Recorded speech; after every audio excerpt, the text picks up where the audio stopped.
Ay, so ayan, I just got home. Like, literally, kakaparada ko lang. And, grabe, sobrang pagod ko. Na to the point na I don't wanna do my workouts today talaga. So as you may have known, like yesterday, I had this OCR training with the Calabao SGX Spartan group in Obstacle Central. Kasi I'm planning to join a Spartan race, and my Calabao Southeast advised me to train with the Obstacle Central para magkaroon ako ng feel kung ano ba talaga yung mga nasa Spartan race na obstacle courses. So yun, ginawa ko siya. It was for a good 3 hours. So 9 to 12 yung training. And it was good. I really enjoyed the workout. Yun nga lang, ang sakit ng buong katawan ko. It's nothing that I have ever felt before. To the point na 9 to 12 nga, diba? Tapos I'm manunuumad kasi. So, ewan ko, basta after nung training, literally medyo nagbo-blur na yung paningin ko. So I know that I needed to eat na. So yun, grabe yung pagod na naramdaman ko today. And you won't see me do runs like this on a usual basis kasi I try to keep a positive outlook on everything, especially when it comes to my fitness, to my workouts, to my exercises. Pero grabe talaga yung today, as in grabe.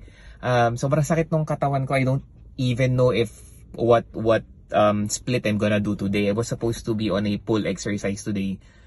Pero ang tiniis ko naman, I didn't do push yesterday because it was an OCR workout nga. So I don't know, pero I'll probably do push para lang sigurado. Pero grabe, the mental side of everything that happened yesterday, it's very hard. Pero yun nga, we have to power through it eh. To be honest, I don't even know I'm doing the right thing kasi I don't know if I really needed to take another rest day ba right after trainings like that. I don't even know if it's that's intensive or not, or what have you. Diba? TikTok coaches, let me know if I'm doing something wrong.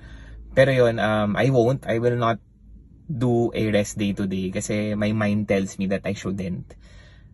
Pero, baka feeling ko lang to kasi I know na may pagod yesterday. Pero yun nga, we don't rely on the motivational side of what we do eh. We made a commitment to be better every day. And we stick to that commitment. We stick to the discipline that we already earned through the years of working out and all of that. So yun lang. See you later guys. Yung push day workout ko, I'm gonna upload it. If hindi ako makatulog, pero most likely makakatulog ako na umaga kasi sobrang talaga yung pagod ko. Pero kayo, what do you think? Am I doing the right thing or ano ba? Pero bottom line, kaya ako sinasabi to, siguro to end it on a positive note. We do things not because we want to, not because we're happy or whatever. We do everything because we need to. And it's the kind of discipline that we want to imbue ourselves with. Kasi yun talaga yung life it. It's not just in working out. It goes with everything. So yun lang. Peace out.